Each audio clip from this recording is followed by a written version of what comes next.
Hi friends, ನಾನಿವತ್ತು ಸಿಂಪಲ್ಲಾಗಿ ಬ್ರೇಕ್ಫಾಸ್ಟ್ಗೆ ಅಥವಾ ಈವ್ನಿಂಗ್ ಸ್ನ್ಯಾಕ್ಗೆ ಮಾಡುವಂತಹ ವೆಜ್ ಫ್ರೈಡ್ ರೈಸ್ ರೆಸಿಪಿನ ಶೇರ್ ಮಾಡ್ತಾ ಇದ್ದೀನಿ. ತುಂಬ ಸಿಂಪಲ್ಲಾಗಿ ಇದನ್ನು ಮಾಡಿದ್ದೀನಿ. ಬನ್ನಿ ನೋಡೋಣ ಇದನ್ನು ಹೇಗೆ ಮಾಡೋದು ಅಂತ. ಮೊದಲಿಗೆ ಒಂದು ಪ್ಯಾನ್ಗೆ 4 ರಿಂದ 5 ಟೇಬಲ್ ಸ್ಪೂನ್ ಆಗುವಷ್ಟು ಎಣ್ಣೆನ ಹಾಕ್ತಾ ಇದ್ದೀನಿ. ಎಣ್ಣೆ ಚೆನ್ನಾಗಿ ಬಿಸಿ ಆದಮೇಲೆ ನಾನಿಲ್ಲಿ ಸಣ್ಣದಾಗಿ ಕಟ್ ಮಾಡಿರುವಂತಹ ಬೀನ್ಸನ್ನು ಹಾಕಿ ಒಂದ್ಸಲಿ ಫ್ರೈ ಮಾಡಿ, ಇದಕ್ಕೆ ಸಣ್ಣದಾಗಿ ಕಟ್ ಮಾಡಿರುವಂತಹ ಕ್ಯಾರೆಟ್ ಹಾಗೂ ಕ್ಯಾಲಿಫ್ಲವರ್ನ ತಗೊಂಡಿದ್ದೀನಿ. ನಿಮ್ಮ ಮನೇಲಿ ಯಾವ ತರಕಾರಿ ಇದೆ ಅದನ್ನೇ ನೀವು ಯೂಸ್ ಮಾಡ್ಕೊಳ್ಳಿ.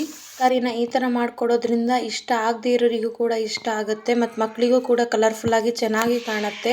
ಒಂದ್ಸಲಿ ಟ್ರೈ ಮಾಡಿ ನೋಡಿ. ಇಲ್ಲಿ ಕ್ಯಾಲಿಫ್ಲವರ್ನ ತಗೊಂಡಿದ್ದೀನಿ. ನಿಮ್ಮ ಮನೇಲಿ ಯಾವ್ಯಾವ ತರಕಾರಿ ಇದೆ ನೀವು ಅದರಲ್ಲೇ ಮಾಡ್ಕೋಬೋದು, ಆವಾಗ ನಿಮಗೆ ಈಸಿ ಕೂಡ ಅನಿಸುತ್ತೆ.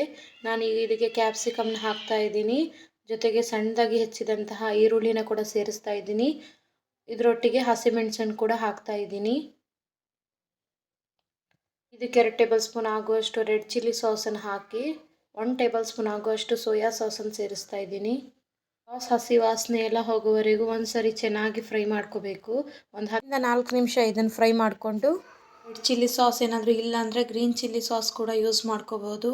ಉಪ್ಪನ್ನು ನೋಡ್ಕೊಂಡು ಹಾಕ್ಕೊಳ್ಳಿ, ಬಿಕಾಸ್ ಸಾಸಲ್ಲಿ ಕೂಡ ಉಪ್ಪಿನ ಅಂಶ ಇರುತ್ತೆ.